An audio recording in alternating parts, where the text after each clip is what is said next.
Hello, and welcome back to Baby Ellis's stories.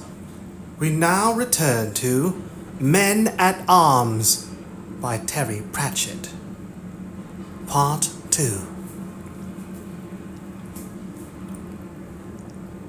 Captain Sam Vimes, Ankh-Morpork City Guard Night Watch, sat in the draughty anteroom to the patrician's audience chamber, with his best cloak on and his breastplate polished, and his helmet on his knees.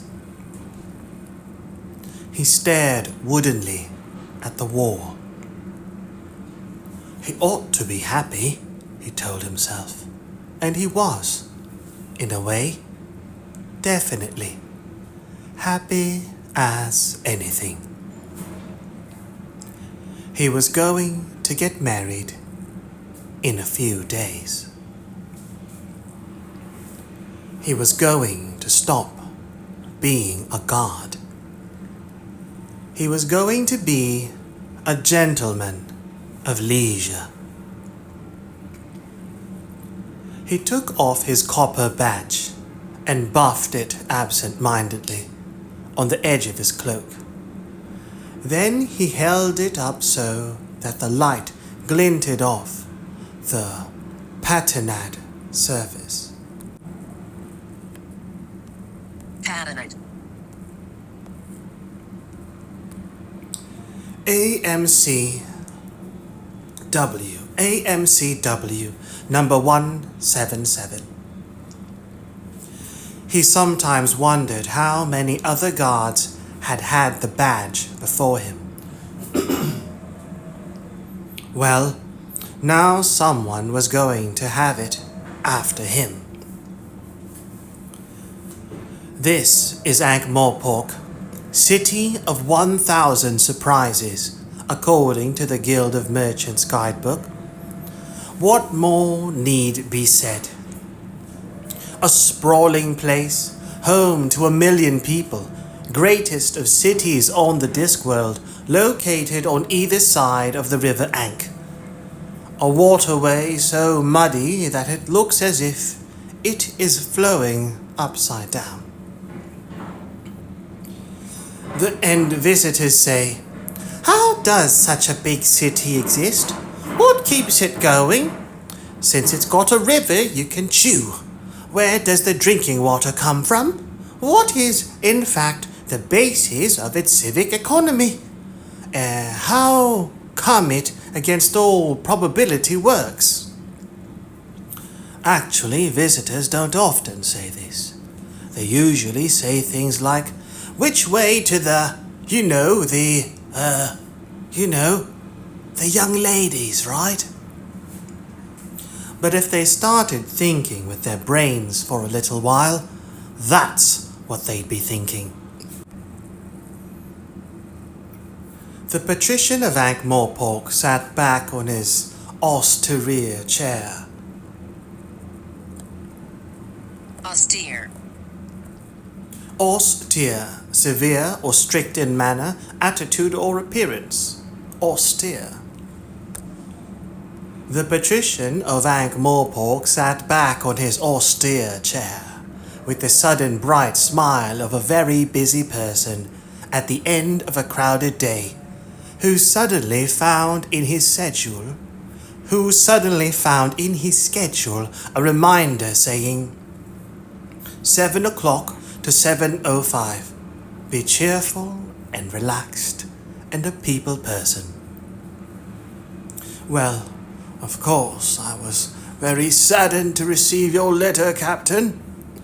"Yes, sir," said Vimes, still as wooden as a furniture warehouse. "Please, sit down, Captain." "Yes, sir." Vimes remained standing. It was a matter of pride. "But of course, I quite understand. The Ramkin country estates are very extensive, I believe. I'm sure Lady Ramkin will appreciate your strong right hand." "Sir," Captain Vimes, while in the presence of the ruler of the city, always concentrated his gaze on a point 1 foot above and 6 inches to the left of the man's head. "And of course, you will be quite a rich man, Captain." "Yes, sir." "I hope you have thought about that. You will have new responsibilities." "Yes, sir." It dawned on the patrician that he was working on both ends of this conversation. He shuffled through the papers on his desk. "And of course, I shall have to promote a new chief officer for the night watch," said the patrician. "Have you any suggestions, Captain?" Vimes appeared to descend from whatever cloud his mind had been occupying. This was guard work. "Well, not Fred Cullen. He's one of nature's sergeants."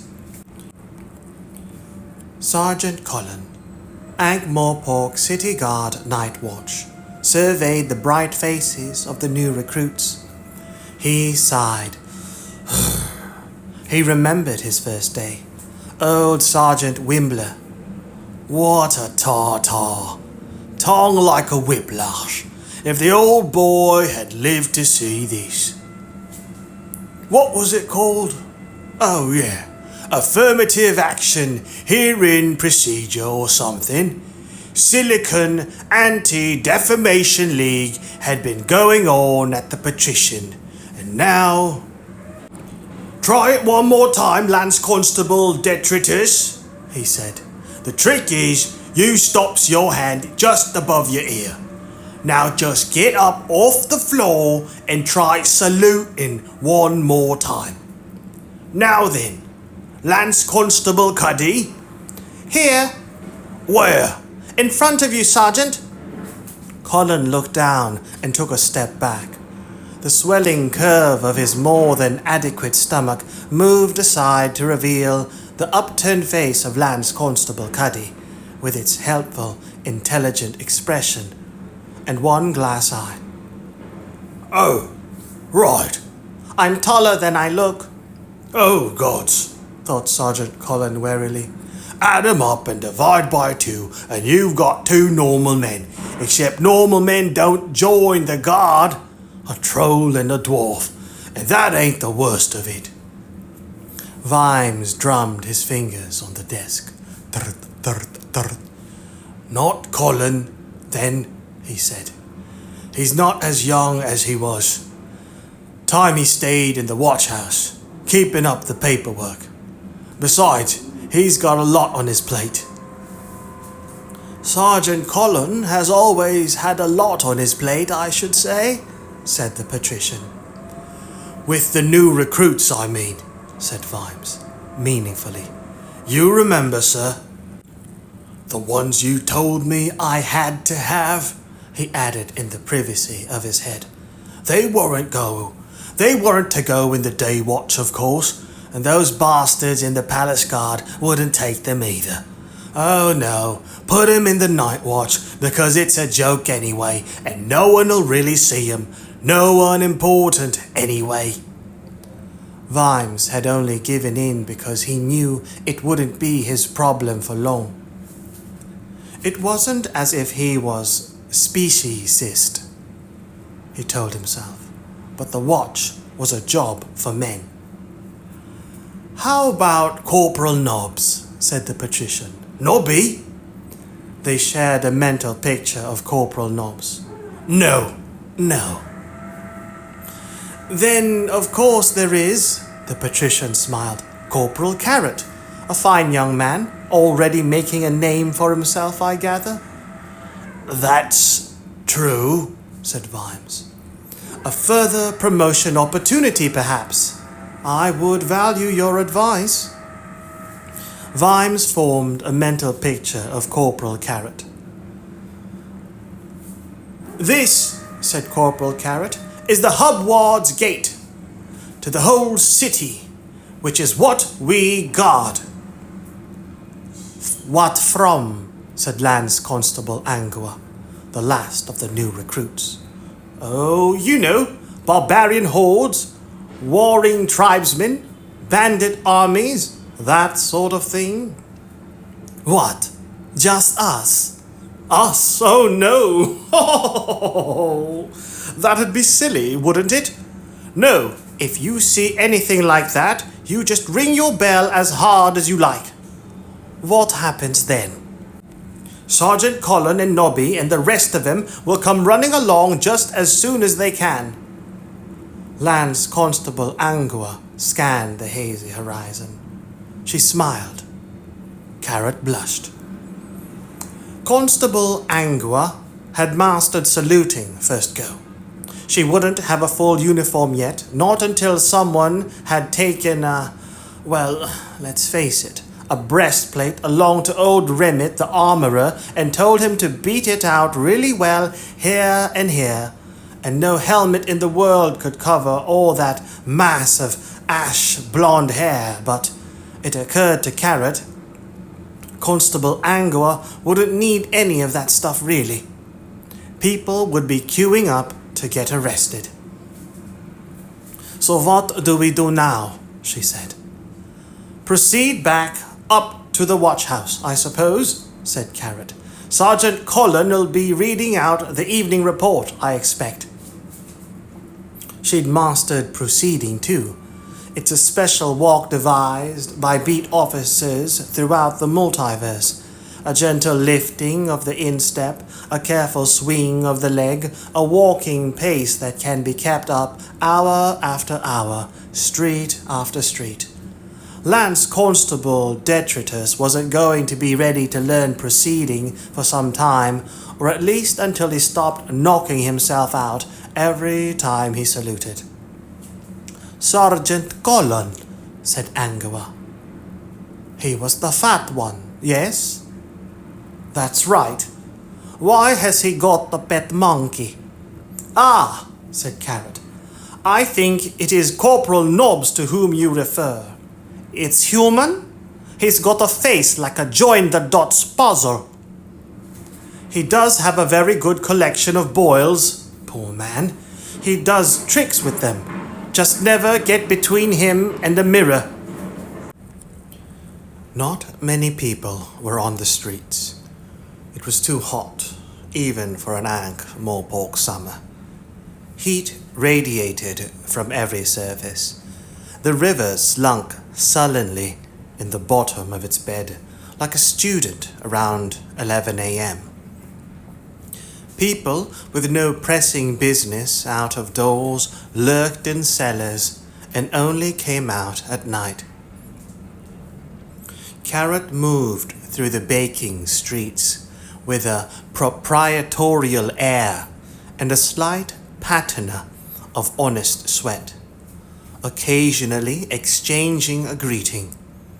Everyone knew Carrot. He was easily recognizable. No one else was about 2 meters tall with flame-red hair. Besides, he walked as if he owned the city. Who was that man with the granite face I saw in the watch house? Said Angua, as they proceeded along Broadway. That was Detritus the Troll, said Carrot. He used to be a bit of a criminal, but now he's courting Ruby. She says he's got to... No, that man, said Angua, learning, as had so many others, that Carrot tended to have a bit of trouble with metaphors. Face like someone very disgruntled. Oh, that was Captain Vimes, but he's never been gruntled, I think. He's retiring at the end of the week and getting married. Doesn't look very happy about it, said Angua. Couldn't say. I don't think he likes the new recruits. The other thing about Constable Carrot was that he was incapable of lying.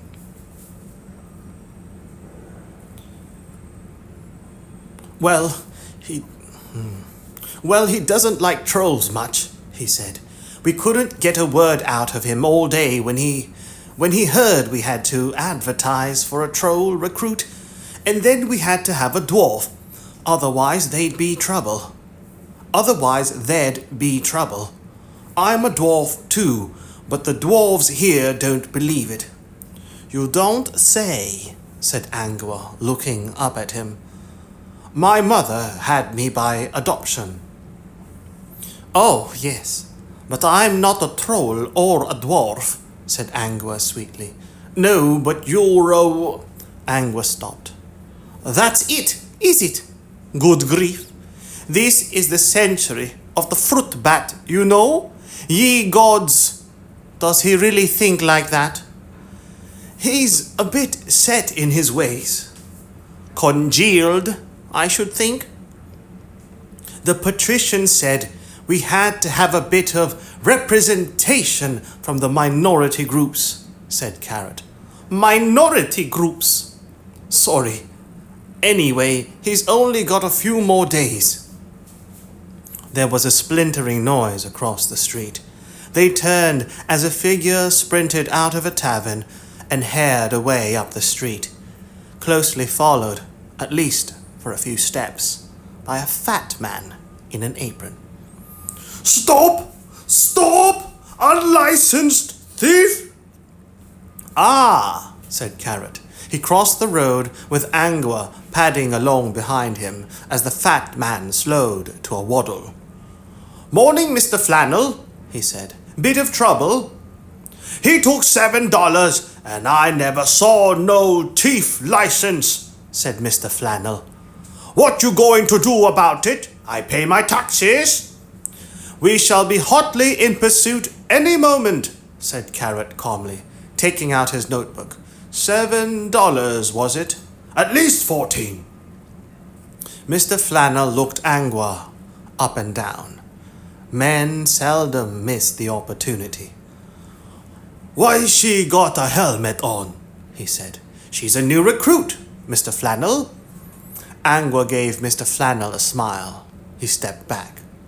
But she's got to move with the times, Mr. Flannel, said Carrot, putting his notebook away. Mr. Flannel drew his mind back to business. In the meantime, there's $18 of mine that I won't see again, he said sharply. Oh, nil desperandum, Mr. Flannel, nil desperandum, said Carrot cheerfully. Come, Constable Angua, let us proceed upon our inquiries. He proceeded off, with Flannel staring at them with his mouth open. Don't forget my $25, he shouted. Aren't you going to chase the man? Said Angua, running to keep up. No point, said Carrot, stepping sideways into an alley that was so narrow as to be barely visible. He strolled between the damp, moss-grown walls, in deep shadow. Interesting thing, he said. I bet there's not many people know that you can get to Zephyr Street from Broadway. You ask anyone, they'll say you can't get out of the other end of Shirt Alley. But you can because all you do, you go up Mormia Street and then you can squeeze between these bollards here into Borborigmic Lane. Good, aren't they? Very good, Iron. And here we are in Willowmalley. He wandered to the end of the alley and stood listening for a while. What are we waiting for? Said Angua. There was the sound of running feet. Carrot leaned against the wall and stuck out one arm into Zephyr Street. There was a thud. Carrot's arm didn't move an inch. It must have been like running into a girder. They looked down at the unconscious figure. Silver dollars rolled across the cobbles. Oh dear, oh dear, oh dear, said Carrot. Poor old Heron now. He promised me he was going to give it up too, Oh well. He picked up a leg. How much money? He said. Looks like $3, said Angua. Well done, the exact amount. No, the shopkeeper said. Come on, back to the watch house. Come on here and now, it's your lucky day. Why is it his lucky day? Said Angua. He was caught, wasn't he? Yes, by us. Thieves' Guild didn't get him first. They aren't so kind as us. Here and now's head bounced from cobblestone to cobblestone. Pinching $3 and then trotting straight home. Sighed Carrot. That's here and now. Worst thief in the world. But you said Thieves' Guild. When you've been here a while, you'll understand how it all works, said Carrot. Here and now's head banged on the curb. Eventually, Carrot added. But it all does work. You'd be amazed. It all works. I wish it didn't, but it does.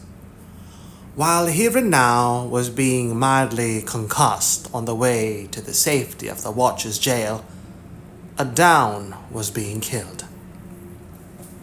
He was ambling along an alley with the assurance of one who is fully paid up this year with the Thieves' Guild when a hooded figure stepped out in front of him.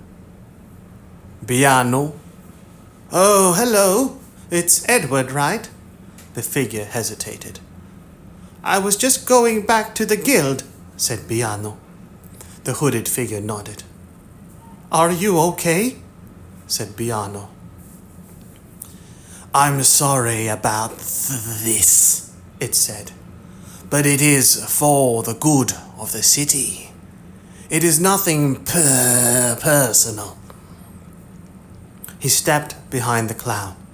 Biano felt a crunch, and then his own personal, internal universe switched off. Then he sat up. Ow, he said. That hurt. But it didn't. Edward Death was looking down at him with a horrified expression. Oh, I didn't mean to hit you that hard. I only wanted you out of the way. Why'd you have to hit me at all? And then the feeling stole over Biano that Edward wasn't exactly looking at him, and certainly wasn't talking to him. He glanced at the ground and experienced that peculiar sensation known only to the recently dead.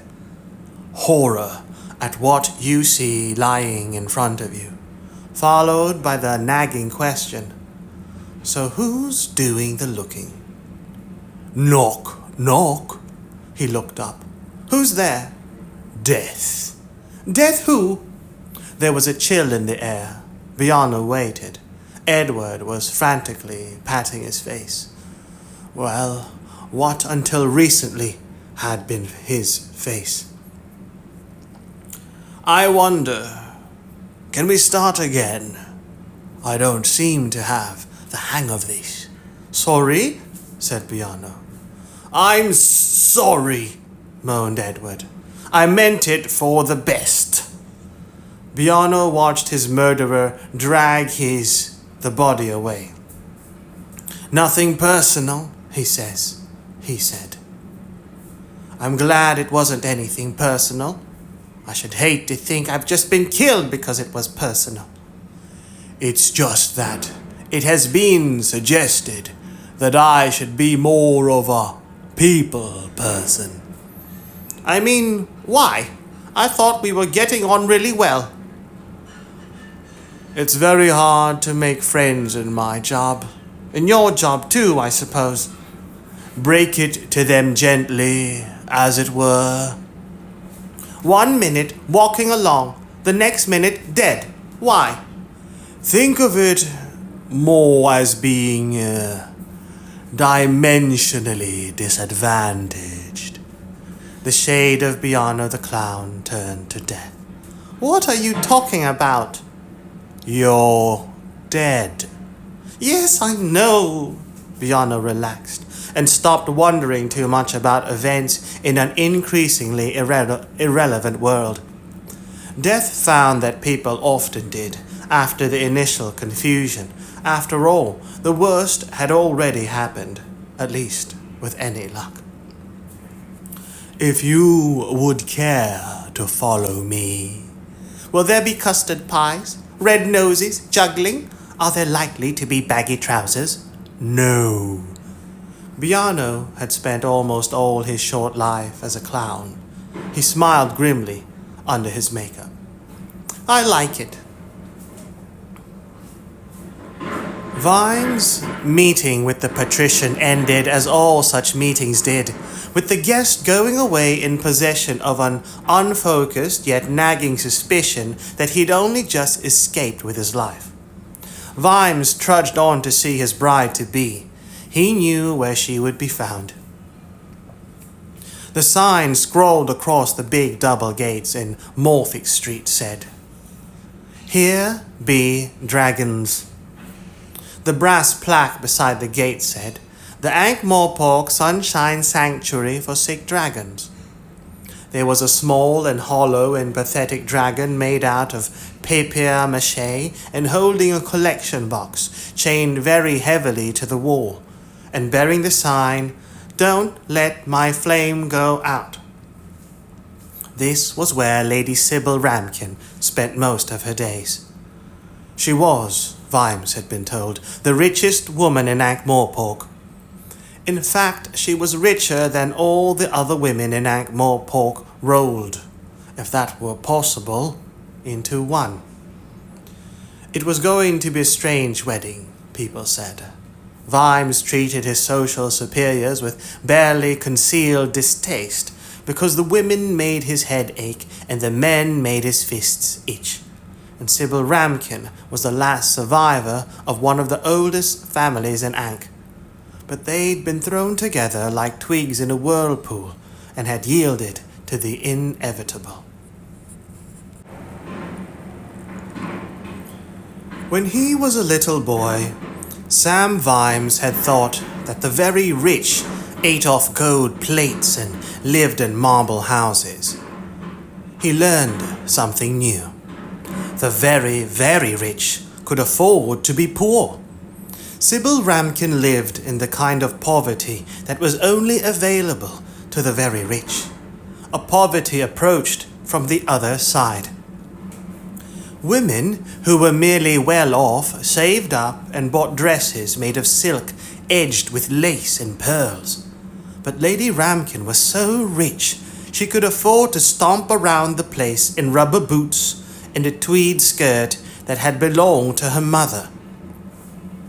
She was so rich she could afford to live on biscuits and cheese sandwiches. She was so rich she lived in 3 rooms in a 34-roomed mansion. The rest of them were full of very expensive and old furniture, covered in dust sheets. The reason that the rich were so rich, Vimes reasoned, was because they managed to spend less money. Take boots, for example. He earned $38 a month plus allowances. A really good pair of leather boots cost $50, but an affordable pair of boots, which were sort of okay for a season or 2 and then leaked to the hell when the cardboard gave out, cost about $10. Those were the kind of boots Vimes always bought and wore until the soles were so thin that he could tell where he was in Ankh-Morpork on a foggy night by the feel of the cobbles. But the thing was that good boots lasted for years and years. A man who could afford $50 a pair of boots that'd still be keeping his feet dry in 10 years' time, while a poor man who could only afford cheap boots would have spent $100 on boots in the same time and would still have wet feet. This was the Captain Samuel Vimes' boots theory of socio-economic unfairness.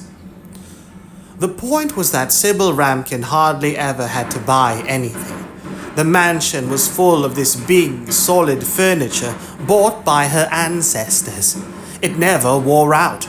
She had whole boxes full of jewelry which just seemed to have accumulated over the centuries. Vimes had seen a wine cellar that a regiment of speleologists could get so happily drunk in that they wouldn't mind that they'd got lost without a trace.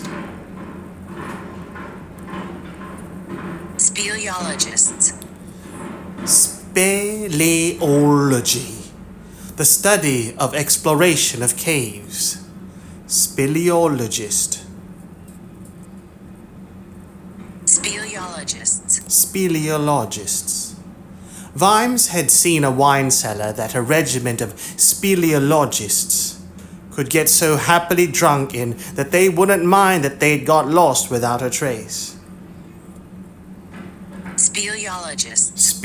Speleologists. Lady Ramkin lived quite comfortably from day to day by spending, Vimes estimated, about half as much as he did. But she spent a lot more on dragons. The Sunshine Sanctuary for Sick Dragons was built with very, very thick walls and a very, very lightweight roof, an idiosyncrasy of architecture normally only found elsewhere in firework factories. Idiosyncrasy. Idiosyncrasy, a mode of behavior or way of thought peculiar to an individual. Peculiarity. Idiosyncrasy. The Sunshine Sanctuary for Sick Dragons was built with very, very thick walls and a very, very lightweight roof, an idiosyncrasy of architecture normally only found elsewhere in firework factories. And this is because the natural condition of the common swamp dragon is to be chronically ill, and the natural state of an unhealthy dragon is to be laminated across the walls, floor and ceiling of whatever room it is in. A swamp dragon is a badly run, dangerously unstable chemical factory one step from disaster. One quite small step. It has been speculated that its habit of exploding violently when angry, excited, frightened, or merely plain bored is a developed survival trait to discourage predators. Eat dragons, it proclaims, and you'll have a case of indigestion to which the term blast radius will be appropriate. The Vimes therefore pushed the door open carefully. The smell of dragons engulfed him. It was an unusual smell, even by Ankh-Morpork standards. It put Vimes in mind of a pond that had been used to dump all chemical waste for several years and then drained. Small dragons whistled and yammered at him from pens on either side of the path. Several excited gusts of flame sizzled the hair on his bare shins. He found Sybil Ramkin with a couple of the miscellaneous young women in breeches who helped run the sanctuary. They were generally called Sarah or Emma, and all looked exactly the same to Vimes. They were struggling with what seemed to be an irate sack. She looked up as he approached. "Ah, here's Sam," she said. "Hold this. There's a lamb." The sack was thrust into his arms. At the same moment, a talon ripped out of the bottom of the sack and scraped down his breastplate in a spirited attempt to disembowel him. A spiky-eared head thrust its way out of the other end. Two glowing red eyes focused on him briefly. A tooth-serrated mouth gaped open and a gush of evil-smelling vapor washed over him. Lady Ramkin grabbed the lower jaw triumphantly and thrust the other arm up to the elbow down the little dragon's throat. "Got you!" She turned to Vimes, who was still rigid with shock. Little devil wouldn't take his limestone tablet. "Swallow! Swallow! There! Who's a good boy then? You can't let him go now. You can let him go now." The sack slipped from Vimes's arms. Bad case of flameless gripe, said Lady Ramkin. Hope we've got it in time. The dragon ripped its way out of the sack and looked around for something to incinerate. Everyone tried to get out of the way. Then its eyes crossed and it hiccuped. The limestone tablet pinged off the opposite wall. Everybody down! They leapt for such cover as was provided by a water trough and a pile of clinkers. The dragon hiccuped again and looked puzzled. Then it exploded. They stuck their heads up where the smoke had cleared and looked down at the sad little crater. Lady Ramkin took a handkerchief out of a pocket of her leather overall and blew her nose. Silly little bugger, she said. Oh well, how are you, Sam? Did you go to see Havelock? Havelock? Vimes nodded. Never in his life, he thought, would he get used to the idea of the patrician of Ankh-Morpork having a first name, or that anyone could ever know him well enough to call him by it. I've been thinking about this dinner tomorrow night, he said desperately. You know, I really don't think I can. Don't be silly, said Lady Ramkin. You'll enjoy it. It's time you met the right people. You know that. He nodded mournfully. We shall expect you up at the house at 8 o'clock then, she said. And don't look like that. It'll help you tremendously. You're far too good a man to spend his nights trapezing around dark, wet streets. It's time you got on in the world. Vimes wanted to say that he liked trapezing around dark, wet streets, but it would be no use. He didn't like it much. It was just what he'd always done. He thought about his badge in the same way he thought about his nose. He didn't love it or hate it. It was just his badge. So just you run along. It'll be terrific fun. Have you got a handkerchief? Vimes panicked. What? Give it to me.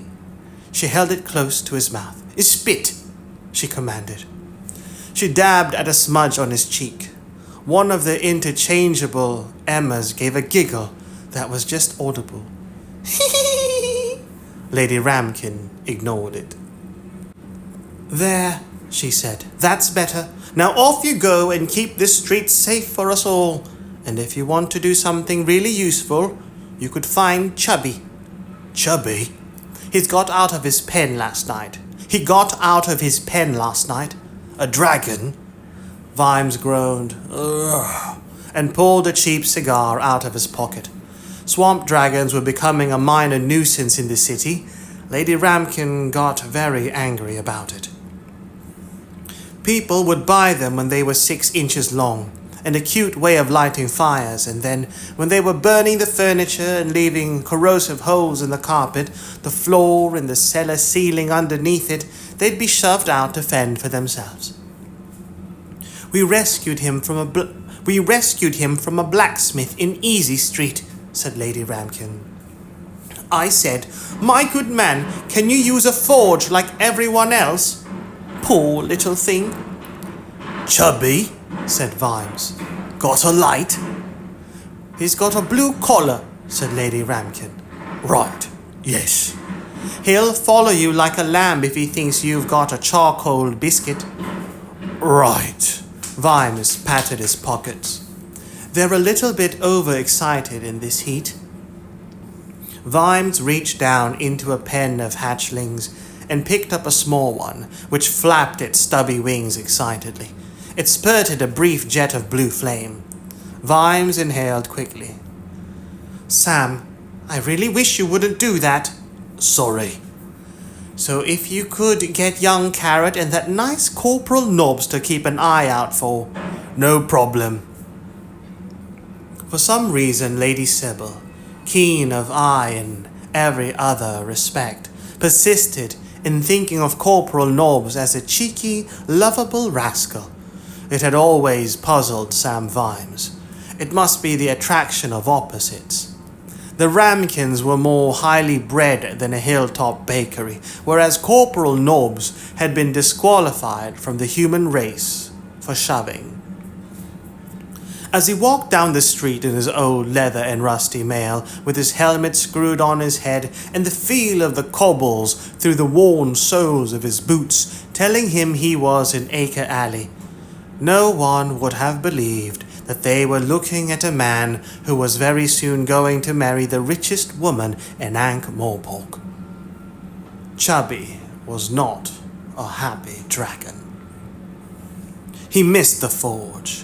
He'd quite liked it in the forge. He got all the coal he could eat, and the blacksmith hadn't been a particularly unkind man. Chubby had not demanded much out of life, and had got it. Then this large woman had taken him away and put him in a pen.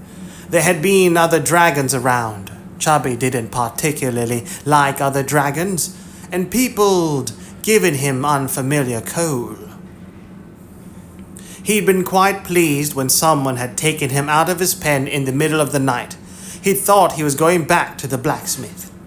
Now, it was dawning on him that this was not happening. He was in a box. He was being bumped around. And now he was getting angry.